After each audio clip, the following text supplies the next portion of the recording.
NG आएंगे, इतने बजे राष्ट्रगान होगा, इतने बजे शपथ होगी 3 मिनट की, उसके बाद राष्ट्रगान होगा। तो मिनट में मैंने बताया वो ऐसे डिले नहीं होता, मगर खैर वो डिले हुआ। आज बहुत खुशी का दिन है, बहुत दिनों से कोशिश में थे कि हमारी जो चौपाल है इसका हम उद्घाटन कर दें, और अलग अलग कारणों से जो है हम इसके इनॉग्रेशन का समय नहीं हो पा रहे थे। आप सब लोग आए, आप सबका बहुत बहुत धन्यवाद है। और जैसा कार्यक्रम आज ही हुआ है, इससे बहुत बड़े स्केल का कार्यक्रम आने वाली 28 दिसंबर और 29 दिसंबर को हम मिलेनियम पार्क में करने वाले हैं। बहुत सुंदर कार्यक्रम करेंगे। एक दिन जो है यहाँ के चिराग दिल्ली के जो मूल निवासी हैं उनके हिसाब से हरियाणा और इस तरीके के प्रोग्राम करेंगे, और दूसरे दिन जो हमारे बिहार से लोग आए हुए हैं उनके लिए मैथिली भोजपुरी वाला कार्यक्रम करेंगे। उनके लिए बहुत बड़े जो है हम जो है वो कलाकार बुला रहे हैं। और आज मेरा एक अखबार में इंटरव्यू था, तो अखबार वालों ने पूछा कि इस बार चुनाव में क्या रहेगा। तो मैंने उनको कहा कि पिछले 3 चुनाव जिस तरीके से दिल्ली में लड़े जा रहे हैं, ये चुनाव भी लगभग वैसे ही लड़े जा रहे हैं। हमारे यहाँ जब शुरू में मैंने उनको बताया, जब मैं शुरू में विधायक था तो हमारे गांव में पानी की बहुत दिक्कत थी। मैं 2013 दिसंबर में चुनाव जीता, और पानी की दिक्कत की वजह से हमने पूरे गांव में पानी की लाइन डलवाने का काम शुरू किया। और मैं उन्हें बता रहा था कि मैं तो नया विधायक था, वो गाँव वालों में था। तो जब हम पानी की लाइन डलवाने के लिए सड़क खोदते थे तो एमसीडी वाले आके जो है उस काम को रुकवा देते थे। कभी जो है जेसीबी ले जाते थे उठा के, कभी जो है उनके टूल्स उठा के ले जाते थे, कभी पुलिस को बुला लेते थे। तो मैं हमारे वालों को बता रहा था कि मैं नया विधायक था, मगर जो हमारे पार्षद थे वो भारतीय जनता पार्टी से थे हमारे गांव से, मगर वो हमारे पानी की लाइन नहीं डलने देते थे। फिर भी हमने, और लोग भी देखते थे इस चीज में ये काम करने की कोशिश कर रहे हैं, ये को रोकने की कोशिश कर रहे हैं। तो जो काम 10 दिन में होता था उसमें कई बार 15 दिन लगते थे, उसमें कई बार 20 दिन लगते थे। मगर लोग बहुत शांति से देखते रहते थे कि काम करने की कोशिश कौन कर रहा है और काम को रोकने की कोशिश कौन कर रहा है। और 1 साल बाद जब चुनाव हुआ तो लोगों ने जवाब दिया।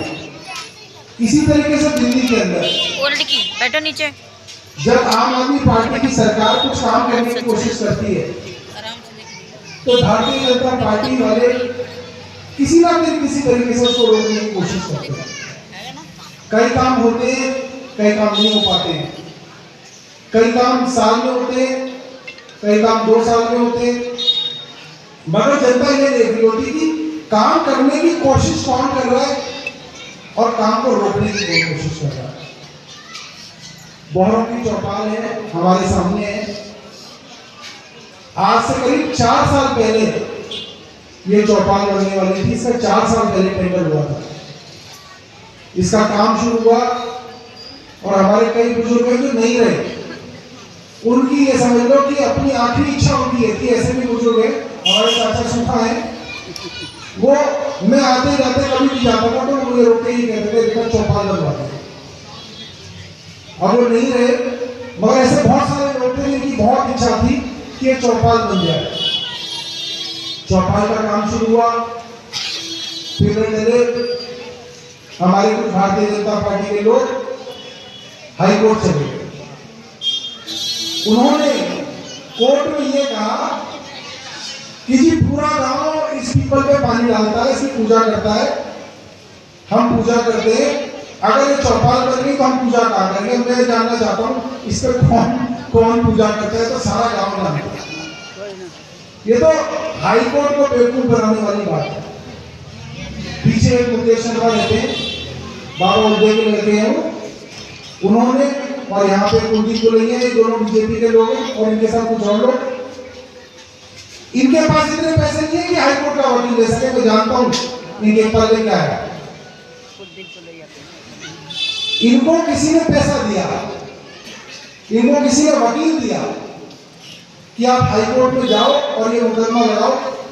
हाई कोर्ट को लगा पता नहीं हो सकता जी पूरे गांव यहाँ पे जो है पूजा करता है पेड़ की, उस पर चौपाल बना रहे, तो उस वक्त वो काम रोक दिया गया। और वो काम जो आज से 4 साल पहले होना था, वो किसी तरीके से हमने किसी तरीके से अब जो है उस 4 साल को पूरा किया और हमने काम पूरा किया। तो जो लोग हैं वो देखते हैं कि काम करना कौन चाहता है और काम रोकना कौन चाहता है। मैं अगर मुझसे पूछे कि भाई हमको जीतने का कोई तरीका बता दो, हम कैसे जीते, तो मैं इन्हें यही सलाह दूंगा, मुफ्ती सलाह दे रहा हूँ इन्हें, क्योंकि लाउड स्पीकर लगे हुए तो इनके घरों पर लगे हुए। मैं इनको मुफ्ती एक सलाह दे रहा हूँ, अगर मैं एक चौपाल बनवा दूंगा तुम 2 बनवाओ, ये करो। अगर मैं एक जगह सड़क बनवा रहा हूँ तुम 5 जगह सड़क बनवाओ। अगर मैंने पानी एक मोहल्ले में दिया तुम कोशिश करके दूसरे मोहल्ले में दो, तो लोग तुम्हें पसंद करेंगे, तुम्हें वोट डालेंगे। तुम क्या समझते हो, अच्छा इस मोहल्ले में पानी दे रहा है, अरे फिर तो बड़ी दिक्कत हो जाएगी, इसे रोको। बस यही भाई, नीचे से आशीर्वाद नीचे थोड़ी देर बाद। अगर हम एक काम कर रहे हैं, कौन है तो आप स्टेट पे नहीं चढ़ने दो। आप अपनी लकीर जो है वो लंबी करो। खबर जा रही है लाइव। आप दूसरे की लकीर छोटी करने के लिए अपनी लकीर को लंबी करो। भाई साहब किसी को स्टेट पे चढ़ने मत दो, उसको मत काटो। और इससे पूरी दिल्ली का नुकसान होता है और पूरे गांव का नुकसान होता है, क्योंकि हम लोग दूसरे के काम को रोकने की कोशिश करते हैं। हम लोग चिरागपुरी नाले पे बहुत भव्य रामलीला करते हैं, हमने कुछ ही साल से शुरू कर दिया। हम जो रामलीला करते हैं लोगों से चंदा मांग के करते हैं, एक घर में जाते हैं, पैसे लेते हैं, कोई 100 रुपए देता है, कोई 21,000 देता है, कोई 1100 रुपए देता है, कोई 1 लाख देता है, सब जगह से चंदा करके रामलीला करते हैं। और जो हमारी नाले